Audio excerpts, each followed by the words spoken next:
हस्तिनापुर नरेश धृतराष्ट्र जन्म से अंधे थे, इस कारण वो ज्येष्ठ पुत्र होते हुए भी राजा बनने योग्य नहीं थे। परंतु राजा पांडु एक गंभीर बीमारी का शिकार हो जाने की वजह से वन प्रस्थान कर गए थे और एक राज्य का सिंहासन रिक्त नहीं रखा जा सकता था, इसलिए धृतराष्ट्र को पांडु का प्रतिनिधि राजा बनाया गया था। एक बार राजसुख का स्वाद चख लेने वाले धृतराष्ट्र चाहते थे कि उनके बाद हस्तिनापुर का राजा उनका पुत्र दुर्योधन बने। इसी लालसा में उन्होंने न्याय और अन्याय में तर्क करना छोड़ दिया और अपने पुत्र की हर एक ज्यादती को वह अनदेखा करके पांडु पुत्रों से पग पग पर अन्याय करते गए। दुर्योधन ने भी पांडवों के लिए अपने हृदय में घृणा ही पाल रखी थी।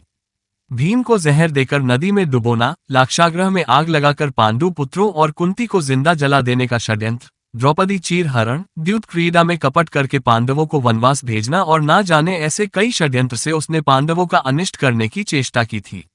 अंत में जब उनके पाप का घड़ा भर गया, तब धर्म युद्ध हुआ और उस महायुद्ध में लालची धृतराष्ट्र के 100 पुत्र मृत्यु को प्राप्त हुए।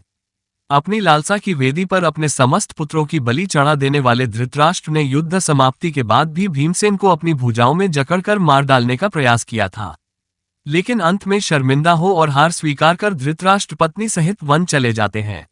लालच बुरी बला है, इसे करने वाले का अंत भी धृतराष्ट्र जैसा ही होता है, परास्त और अपमानित। जय जय श्री राम। एक बात कहूं मैं खरी, बोलो राम कृष्ण हरि।